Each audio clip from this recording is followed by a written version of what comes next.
राज और नेहा के छोटे से किराए के घर की दीवारों में अब खुशियों की गूंज कम और हिसाब किताब की सरसराहट ज्यादा सुनाई देने लगी थी। उनकी शादी को 5 साल बीत चुके थे और शुरुआती दिनों के वे गुलाबी सपने अब बढ़ती महंगाई और कर्ज के बोझ तले दबकर धुंधले पड़ गए थे।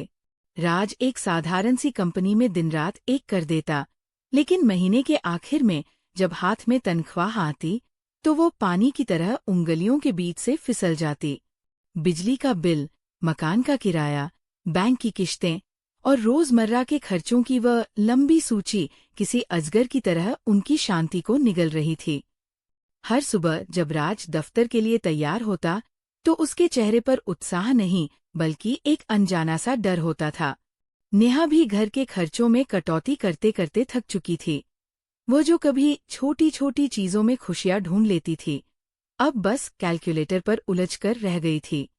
उनके बीच होने वाली प्यार भरी बातें अब धीरे धीरे बैंक के नोटिस और उधार के जिक्र में तब्दील होने लगी थी। तंगहाली का यह साया उनके रिश्ते की गर्माहट को सोख रहा था और एक दूसरे का साथ देने वाले वे दो लोग अब एक ही छत के नीचे रहते हुए भी अपनी अपनी चिंताओं के अकेलेपन में कैद हो गए थे। गरीबी ने उनके घर के दरवाजे पर दस्तक क्या दी, उनके बीच का सुकून जैसे कहीं छिप सा गया था। एक शाम नेहा की पुरानी दोस्त का फोन आया और उसने एक ऐसी खबर दी जिसने उनके बुझते हुए घर में उम्मीद की एक नई लौ जला दी। शहर की मशहूर बिजनेस टाइकून रिया मल्होत्रा अपनी कंपनी के लिए एक ऐसे मैनेजर की तलाश में थी जो न केवल काबिल हो बल्कि पूरी तरह भरोसेमंद भी। इस पद के साथ आने वाली मोटी सैलरी और वह आलीशान लाइफस्टाइल नेहा की आंखों के सामने एक सपने की तरह नाचने लगी। उसे लगा कि शायद उनकी बरसों की दुआएं कबूल हो गई हैं और यही वह मौका है जो उन्हें इस तंगहाली के दलदल से बाहर खींच सकता है। वह दौड़कर राज के पास गई और उत्साह से उसे सब कुछ बता दिया, लेकिन राज की प्रतिक्रिया वैसी नहीं थी जैसी नेहा ने सोची थी। खबर सुनते ही राज के चेहरे पर चमक के बजाय एक गहरी हिचकिचाहट और घबराहट साफ दिखने लगी। उसे उस कॉर्पोरेट दुनिया की चकाचौंध से एक अनजाना सा डर लगता था। राज को लगा कि उन रसूखदार और अमीर लोगों के बीच वह अपनी सादगी और साधारण बैकग्राउंड के साथ बिल्कुल बेमेल साबित होगा। उसे डर था कि कहीं बड़े लोगों की उस दिखावटी दुनिया में वो खुद को और अपनी पहचान को खो न दे। जहां नेहा इस मौके को एक सुनहरे भविष्य की चाबी मान रही थी, वहीं राज को वह एक ऐसी चुनौती लग रही थी जिसके लिए वो खुद को मानसिक रूप से तैयार नहीं पा रहा था। राज की पुरानी और साधारण दुनिया अब पीछे छूट चुकी थी। नई नौकरी के साथ ही उसकी जिंदगी ने एक ऐसी रफ्तार पकड़ी जिसकी उसने कभी कल्पना भी नहीं की थी।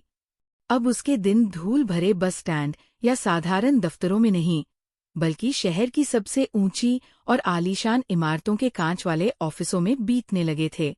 हर सुबह वो महंगे सूट पहनकर निकलता और देर रात तक बिजनेस मीटिंग्स और प्रेजेंटेशन के जाल में उलझा रहता। कभी इस शहर तो कभी उस शहर का लगातार ट्रैवल उसकी दिनचर्या का हिस्सा बन चुका था। घर के बिलों की चिंता अब खत्म हो गई थी, लेकिन उसकी जगह अब करोड़ों के प्रोजेक्ट्स की जिम्मेदारी ने ले ली थी। रिया मल्होत्रा राज की काबिलियत और उसकी बेदाग ईमानदारी से बेहद प्रभावित थी। उन्हें राज में एक ऐसा भरोसेमंद साथी मिल गया था जो काम को अपना जुनून समझता था। रिया का भरोसा जैसे जैसे राज पर बढ़ता गया, राज की जिम्मेदारियां भी उसी तेजी से बढ़ती चली गईं। लेकिन इस सुनहरे सफर की एक भारी कीमत भी थी। जिस घर के सुकून के लिए राज ने ये सब शुरू किया था, अब वही घर उसके लिए महज एक होटल जैसा बन गया था जहां वह सिर्फ सोने के लिए आता था। नेहा के साथ बिताए जाने वाले वे चंद पल अब लैपटॉप की स्क्रीन और ऑफिस के कॉल्स की भेंट चढ़ने लगे थे। राज अपनी मेहनत से तरक्की की सीढ़ियां तो चढ़ रहा था, लेकिन वह इस बात से बेखबर था कि वह अपने ही घर से धीरे धीरे दूर होता जा रहा है। नेहा के लिए वे महंगे तोहफे और बैंक बैलेंस अब बेमानी होने लगे थे, क्योंकि जिस राज के लिए उसने इस सुनहरे भविष्य का सपना देखा था, वह धीरे धीरे उसकी पहुंच से दूर होता जा रहा था। अब घर की दीवारों में राज की हंसी नहीं, बल्कि उसके फॉर्मल जूतों की आहट और लैपटॉप की खटखट सुनाई देती थी। नेहा ने महसूस किया कि राज के पास अब शब्दों की भारी कमी हो गई थी। वे लंबी बातें जो कभी चाय के एक प्याले पर घंटों चला करती थीं, अब महज हाँ और ना के छोटे से जवाबों में सिमट गई थी। साथ बैठकर खाना खाना अब एक बीता हुआ कल बन चुका था, क्योंकि राज या तो दफ्तर की किसी मीटिंग में व्यस्त होता या फिर थकाहारा आकर सो जाता। पैसे तो बढ़ रहे थे और घर की हर जरूरत अब चुटकियों में पूरी हो रही थी, लेकिन उस रिश्ते की वह पुरानी गर्माहट कहीं खो गई थी।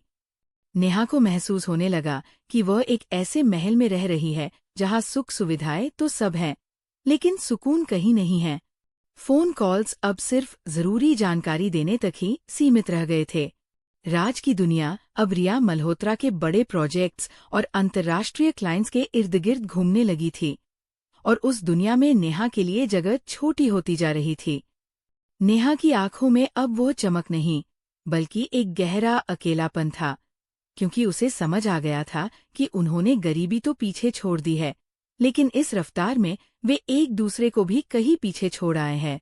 रात का सन्नाटा गहरा था और घर की महंगी लाइटों के बीच नेहा ड्राइंग रूम में अकेली बैठी थी।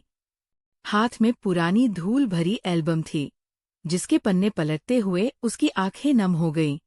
उन तस्वीरों में वह राज था जो फटी हुई जीन्स पहनकर भी खिलखिलाकर हंसता था। वह राज जो महीने के आखिर में तंगी होने पर भी आधी चॉकलेट बचाकर नेहा के लिए लाता था। वे साधारण दिन थे, छोटा सा घर था और दीवारों पर सीलन थी, लेकिन उन तस्वीरों में दिखने वाली मुस्कान बनावटी नहीं, बल्कि रूह से निकली हुई सच्ची खुशी थी। आज उनके पास बड़ा घर था, कीमती फर्नीचर था, पर उस घर में राज की मौजूदगी एक साये जैसी रह गई थी। तस्वीरों को देखते देखते नेहा को एक कड़वा एहसास हुआ। उसने गरीबी से पीछा छुड़ाने की चाहत में उस चीज को दाव पर लगा दिया था, जो दुनिया की किसी भी दौलत से नहीं खरीदी जा सकती थी। उनका वह अटूट रिश्ता, वह एक दूसरे को बिना कहे समझ लेने वाली खामोशी, अब कॉर्पोरेट मीटिंग्स और स्टेटस की भेंट चढ़ चुकी थी। उसे समझ आया कि आलीशान बिस्तर पर अकेले सोने से बेहतर था उस छोटे से घर में एक दूसरे के हाथ थामकर सपने देखना। पैसे तो आ गए थे, पर उन पैसों ने उनके बीच एक ऐसी दीवार खड़ी कर दी थी जिसे पार करना अब नामुमकिन सा लग रहा था। नेहा ने भारी मन से महसूस किया कि उसने बड़ी लाइफस्टाइल के चक्कर में अपनी जिंदगी ही खो दी है। उस रात ड्राइंग रूम की भारी खामोशी को तोड़ते हुए नेहा ने राज का हाथ थामा और उसके सामने वे पुरानी तस्वीरें रख दी। राज, जो हर रोज की तरह थकान और अगले दिन की मीटिंग के तनाव में डूबा था, उन तस्वीरों को देखकर ठिठक गया। नेहा की आंखों में शिकायतों का सैलाब नहीं, बल्कि एक गहरा खालीपन था। उसने सिसकते हुए बस इतना कहा, राज, ये घर अब घर नहीं, बस एक कंक्रीट का ढांचा लग रहा है। हमारे पास सब कुछ है, बस हम नहीं हैं। पहली बार दोनों के बीच ऊंची आवाजें नहीं थीं, बल्कि बरसों से दबी हुई भावनाओं का एक शांत दरिया बह निकला। राज खामोशी से नेहा की बातें सुनता रहा और फिर एक लंबी सांस लेकर खिड़की की ओर देखने लगा। उसने धीमी आवाज में कहा, सच कहूं नेहा, तो मैं ये भागदौड़, ये रातों का जागना और ये बड़े बड़े प्रोजेक्ट्स सिर्फ हमारे कल को सुरक्षित करने के लिए कर रहा था। मुझे लगा कि पैसे आएंगे तो सारी मुश्किलें खत्म हो जाएंगी। उसने नेहा की ओर मुड़कर देखा और उसकी आवाज थोड़ी भारी हो गई, लेकिन इस चमक धमक के पीछे भागते भागते मुझे एहसास ही नहीं हुआ कि मैं उस इंसान से ही दूर हो गया जिसके लिए मैं ये सब कर रहा था। मैंने तुम्हें वो सब दिया जो तुम चाहती थी, सिवाय अपने वक्त के। उस रात दोनों को समझ आ गया था कि सफलता की कीमत अगर रिश्ता चुकाना पड़े तो वो सफलता असल में हार है। राज ने उस रात एक बड़ा फैसला लिया। उसने रिया मल्होत्रा से बात की और अपनी सीमाओं को स्पष्ट किया। काम जरूरी था, लेकिन उसका परिवार सबसे पहले। उसने देर रात तक ऑफिस में रुकने के बजाय वक्त पर घर लौटना शुरू किया और वीकेंड्स को सिर्फ नेहा और अपनी पुरानी यादों के लिए सुरक्षित कर लिया। नेहा ने भी अब उन महंगे विज्ञापनों और दिखावे की दुनिया से खुद को आजाद कर लिया था। उसने समझ लिया था कि असली सफलता बैंक बैलेंस के अंकों में नहीं, बल्कि दिन भर की थकान के बाद साथ बैठकर पी गई उस एक कप चाय के सुकून में है। धीरे धीरे उनके घर की दीवारों में फिर से वही पुरानी हंसी गूंजने लगी जो कहीं खो गई थी। अब उनके पास पैसा भी था और एक दूसरे के लिए वक्त भी। राज और नेहा ने जिंदगी के इस कठिन दौर से एक कड़वा मगर कीमती सबक सीखा था। उन्हें समझ आ गया था कि दुनिया की चकाचौंध में अक्सर हम वही चीज खो देते हैं जिसे पाने के लिए हम दौड़ रहे होते हैं। आज जब वे साथ बैठते तो उन्हें अपनी उस तंगहाली के दिनों पर मलाल नहीं होता था, बल्कि वे शुक्रगुजार थे कि उन्होंने वक्त रहते संभलना सीख लिया। उन्होंने जान लिया था कि जिंदगी में हर सौदा फायदे का नहीं होता। कुछ सौदों की कीमत अगर रिश्तों से चुकानी पड़े तो वह मुनाफा असल में सबसे बड़ा घाटा है। दुनिया की इस अंधी दौड़ में हम अक्सर भूल जाते हैं कि हम भाग किसके लिए रहे हैं। हम आलीशान घरों और बड़ी गाड़ियों के सपने देखते हैं, लेकिन उन घरों को घर बनाने वाले इंसान को ही वक्त देना भूल जाते हैं। राज और नेहा की इस कहानी ने हमें एक बहुत बड़ा सबक सिखाया है।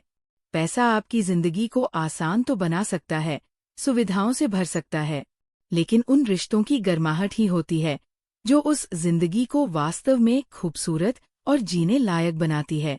सफलता का असली पैमाना बैंक बैलेंस नहीं, बल्कि दिन के अंत में आपके साथ बैठकर चाय पीने वाला वह इंसान है जो आपकी खामोशी को भी पढ़ ले।